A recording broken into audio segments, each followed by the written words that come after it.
देवरानी पड़ी जिठानी पर भारी। ये कहानी एक ही परिवार की दो बहुओं की है। पहली है चंचल जो बहुत ही सुंदर है और दूसरी है मीनाक्षी जो बहुत ही आज्ञाकारी और संस्कारी बहू है। अरे बहू, सब तैयारी हो गई ना मंदिर की? कुछ छूटना तो नहीं? नहीं माँ जी, मैंने सब देख लिया है, एक बार आप भी देख लीजिए ना।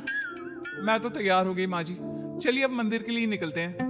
अरे अभी मीनाक्षी को तो तैयार हो जाने दो, सामान रखने के चक्कर में बेचारी तैयार होना ही भूल गई। जा बहू, तू भी तैयार होकर आ जा, फिर निकलते हैं। ठीक है मम्मी जी। जिठानी जी, आप ये सामान एक बार देख लीजिए ना। अरे तुमने देख लिया है ना, फिर देखने की क्या जरूरत है? अरे बहू, तू सामान की चिंता छोड़, उसे मैं देख लूंगी। जा जल्दी से तैयार हो जा, इसे कहने का कोई फायदा नहीं। शाम को मम्मी, कल मेरा ऐसे कंपटीशन है, मुझे समझ में नहीं आ रहा इस टॉपिक पर क्या लिखूं, कुछ बताओ ना मम्मी। अरे खुद से कुछ लिख लेना, मुझे परेशान मत कर। देख नहीं रहा मुझे कितना काम है। मम्मी, आप फोन ही तो चला रही हो, प्लीज कुछ बता दो ना। इधर आजा, मैं बता देती हूँ। मम्मी कुछ काम कर रही है ना।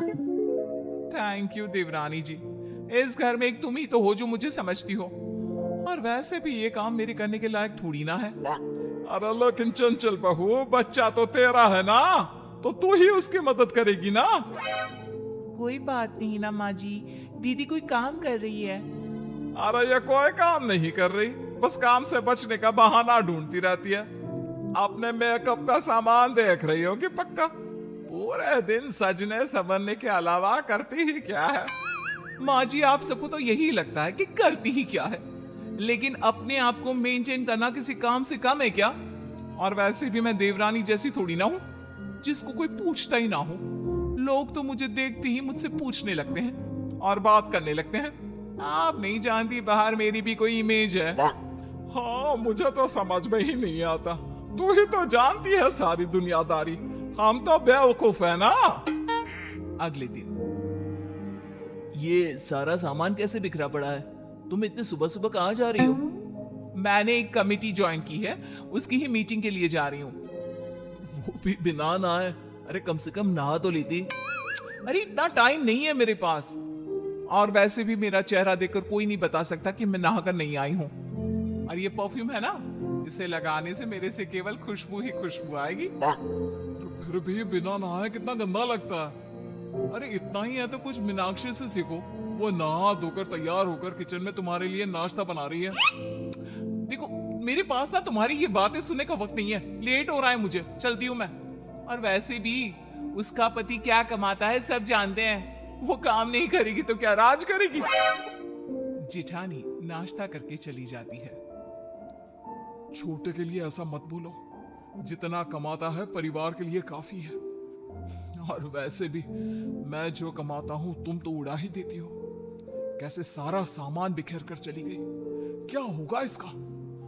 वो थोड़ी देर में मुझे ऑफिस के लिए निकलना है।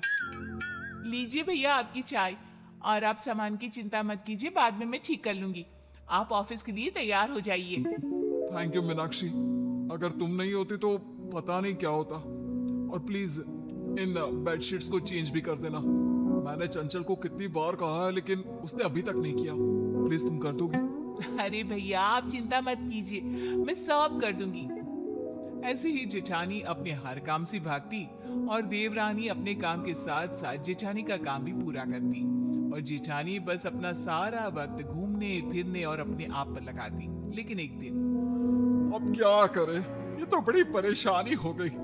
हे भगवान, अब तो तेरा ही सहारा है। क्यों माँ जी, ऐसा क्या हो गया? आप इतनी परेशान कभी नहीं दिखी, सब ठीक है ना? हम जो घर बना रहे थे उसके लिए हमने कुछ पैसे लोन लिए थे और चुका भी दिए थे, लेकिन आज जाकर पता चला है कि थोड़े पैसे अभी भी बाकी है। बैंक वालों ने सर खा रखा है। अब आप लोगों ने पूरे पैसे भर दिए हैं, तो अब कौन से पैसे बाकी हैं? भाभी, उनसे उस समय कुछ गलती हो गई थी, तो उन्हें लगा हमने पूरे पैसे भर दिए हैं, लेकिन आज हमें वहां से पता चला कि अभी और भी बाकी है, और उस समय से उन पर बहुत ज्यादा ब्याज बढ़ गया है। अगर हमने वो पैसे जल्दी नहीं चुकाए तो और बढ़ता ही रहेगा। अब समझ में नहीं आ रहा क्या करें। इतने कम समय में इतने सारे पैसों का इंतजाम कैसे होगा? मेरे पास एक आइडिया है। मेरे पास मेरी शादी के गहने हैं, अगर उनको बेच दे तो। तू पागल तो नहीं हो गई? अपने गहने बेच रही है? माँ जी, गहनों का क्या है, कल दोबारा बन जाएंगे। और वैसे भी गहने चले गए तो कुछ नहीं बदलने वाला, लेकिन ये घर चला गया तो। बात तो तुम सही बोल रही हो, लेकिन रकम इतनी ज्यादा है, तुम्हारे गहने काफी नहीं होंगे। अच्छा, तो बड़ी के गहने भी ले लो ना।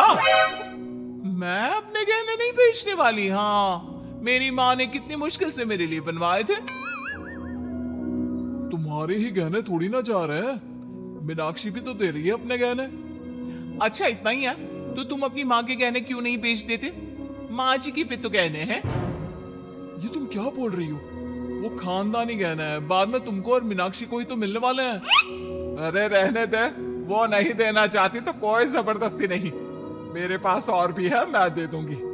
लेकिन मुसीबत के वक्त ये पता चल गया कि किसे इस घर की फिक्र है और किसे गहनों की। लेकिन माँ, वो तो दादी के गहने हैं। वैसे भी माँ, इतनी भारी चीज बनाना मुश्किल हो जाएगा, रहने दे। अरे मुझे और कुछ नहीं सुनना। मेरे लिए ये घर सिर्फ घर नहीं, बल्कि शहर में मेरी इज्जत की बात है।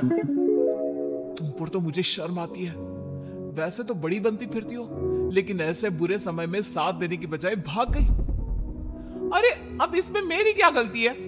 वैसे अगर गहने नहीं पहनूंगी ना तो बाहर मुझे कोई पहचानेगा भी नहीं। हाँ भैया, सही बोल रही है जेठानी जी। वैसे तो आप अपनी सुंदरता की इतने झंडे गाड़ती रहती हो, लेकिन ऐसी सुंदरता का क्या फायदा जब आपका मन ही मैला हो। आप ये दिखावा करना छोड़ दीजिए कि आपको इस घर की चिंता है। अगर होती तो आज यूं इस तरह भागती नहीं, परिवार की मदद करती। तू बहू अपनी सुंदरता में इतनी खो गई है कि तुझे असल जिंदगी और दिखावटी जिंदगी में फर्क नहीं पता। तू बस दिखाती है, लेकिन मीनाक्षी कुछ बोलती नहीं, दिखाती नहीं, बस करती है।